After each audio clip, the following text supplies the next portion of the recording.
माँ जी, ये आरती की थाली तैयार है। तो फिर चलो अपनी देवरानी की आरती उतारो और उसका गृह प्रवेश करो। वंदना कौशल्या देवी की बड़ी बहू है। आज वंदना का देवर अपनी पत्नी को ब्याह कर घर ला रहा होता है, इसलिए वंदना उनके स्वागत की तैयारी कर रही होती है। वो दरवाजे के बीचों बीच चावल का कलश रखती है। तभी अनमोल अपनी पत्नी प्रियंका के साथ दरवाजे पर आ जाता है। वंदना दोनों की आरती उतारती है, फिर अपनी देवरानी से कहती है, स्वागतम देवरानी जी, इस घर में आपका स्वागत है। अब अपने दाहिने पैर से इस कलश को गिराकर अंदर आ जाइए।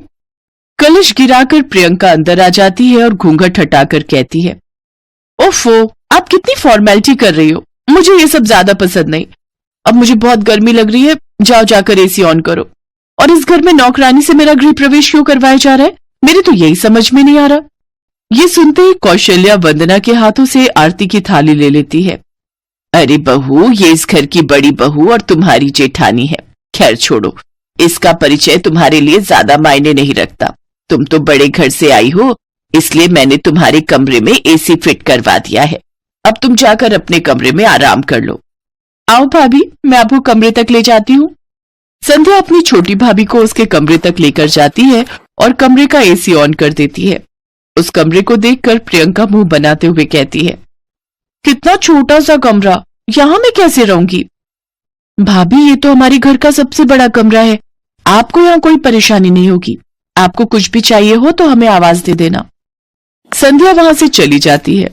फिर प्रियंका अपने बिस्तर पर बैठ जाती है और आराम करने लगती है। तो दूसरी तरफ कौशल्या अपनी बड़ी बहू की रेल बना देती है।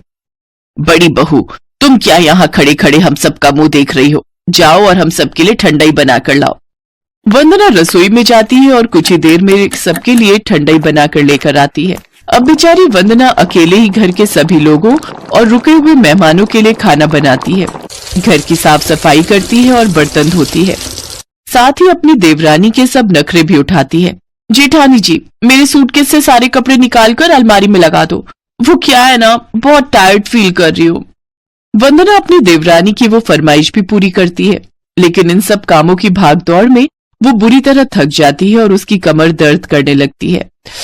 आह, मेरी कमर कितनी दुख रही है, लेकिन अभी तो ये बर्तनों का ढेर धोना भी बाकी है। तभी कौशल्या रसोई में आती है और अपनी बड़ी बहू से कहती है, बड़ी बहू, एक बड़ा सा गिलास भर के दूध गर्म करो और उसमें ढेर सारे ड्राई फ्रूट्स और केसर डालो। वो बड़े घर की लड़की है, अमीरी में पली बड़ी है, उसे यूं गरीबी में रहने की आदत नहीं है। जी माँ जी। कुछ देर बाद वंदना ड्राई फ्रूट्स वाला दूध प्रियंका के लिए ले जाती है। उसे देख प्रियंका उससे कहती है, ओह अच्छा हुआ जेठानी जी आप आ गई। वो मेरे सिर में दर्द हो रहा है तो थोड़ा दबा दो ना। लेकिन देवरानी जी, मुझे तो अभी बर्तन भी धोने हैं और मेरी कमर में भी दर्द है। हाँ तो बाद में धो लेना, और वैसे भी माँ जी ने कहा है कि मैं तुमसे जो मर्जी काम करवा सकती हूँ। बेचारी वंदना अपनी परवाह न करते हुए अपनी देवरानी का सर दबाने लगती है। उसके बाद सारे जूठे बर्तन धोती है। सारा काम निपटाते निपटाते उसे रात के 1 बज जाते हैं और वो अपने बिस्तर पर जाकर लेट जाती है। हाँ, इस शादी की भागदौड़ और घर के कामकाज में मैं बहुत थक गई हूँ। अब मैं कुछ दिन आराम करूंगी। अब तो घर में देवरानी आ गई है, वो मेरा घर के कामकाज में हाथ बटा देगी। इस उम्मीद के साथ वंदना सो जाती है। वंदना गरीब घर से थी और उसे अपनी देवरानी से काफी उम्मीदें थी, लेकिन वो ये नहीं जानती थी कि उसकी सारी उम्मीदों पर पानी फिर जाएगा। अगली सुबह कौशल्या अपनी बड़ी बहू को आवाज लगाती है, वंदना, ओ वंदना, अरे कहाँ हो तुम?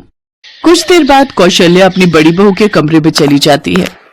हे भगवान, देखो तो सही कैसे घोड़े बेचकर सो रही है। अरे क्या तुझे जरा भी अंदाजा नहीं कि घर में नई बहू आई है?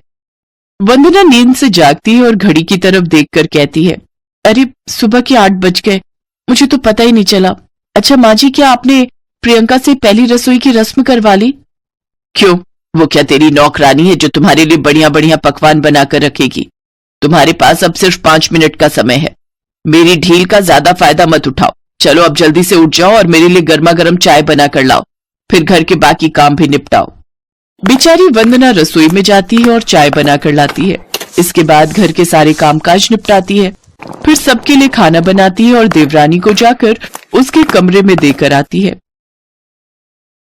तभी प्रियंका उससे कहती है, जेठानी जी, जरा ये मेरे कपड़े धो देना, और ये कुछ अनमोल के भी हैं। लेकिन प्रियंका, अपने कपड़े तो तुम खुद से भी धो सकती हो। तभी कौशल्या वहां आ जाती है। मेरी छोटी बहू को काम के लिए मना करने की हिम्मत कैसे हुई तुम्हारी? वो जो तुमसे कहती है वो सब तुम्हें करना पड़ेगा। ठीक है माँ जी। वंदना अपनी देवरानी और उसके पति के सारे कपड़े धोने लगती है और रोते हुए अपनी किस्मत को कोसती है। अब ये हर रोज का हो गया। प्रियंका आराम से एसी में बैठकर मैगजीन पढ़ती रहती, तो वही जेठानी सारा दिन काम करती रहती। यहाँ तक कि एक रोज उसे 101 बुखार था, फिर भी उसकी सास उसी से सारा काम करवा रही थी। अगर मैं गरीब घर से हूँ तो इसका ये मतलब नहीं कि मैं इनकी नौकरानी हूँ और ये मुझसे सारा काम करवाएंगी। बस अब और नहीं, अब मैं और बर्दाश्त नहीं कर सकती। अब मुझे ये घर छोड़कर जाना ही होगा। बड़ी बहू अपने मायके चली जाती है, लेकिन अब पीछे से कौशल्या की हालत खराब हो जाती है, क्योंकि संध्या तो अपने कॉलेज चली जाती है और प्रियंका घर के किसी काम को हाथ तक नहीं लगाती, जिससे घर के सारे काम की जिम्मेदारियां अकेले सास के कंधों पर ही आ जाती हैं। काम कर करके जब वो थक जाती है तो अपनी छोटी बहू के कमरे में जाकर उससे कहती है, छोटी बहू, तुम भी तो मेरे साथ थोड़ा काम करवाओ। आखिर मैं कब तक यूं अकेले में काम करती रहूंगी? माँ जी, ना तो मैंने आज तक कभी अपने मायके में काम किया है और ना ही यहाँ, इसलिए मुझसे नहीं होता ये काम वाम, आप खुद ही देख लो।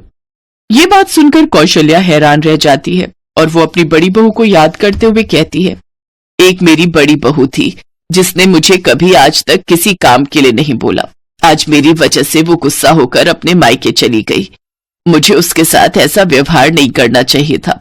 अमीर बहू के चलते मैंने अपनी गरीब बहू को इस घर का नौकर ही बना दिया था। ये सब मेरी ही गलती है, लेकिन अब मैं अपनी इस गलती को सुधारूंगी। कौशल्या अपनी बड़ी बहू के मायके जाकर उसे वापस ले आती है। छोटी बहू को भी अब अपनी गलती का एहसास हो जाता है। अब वो छोटी बहू को भी घर के तौर तरीके और काम सिखाती है। अब दोनों देवरानी जेठानी मिलकर घर की जिम्मेदारियां संभालती हैं।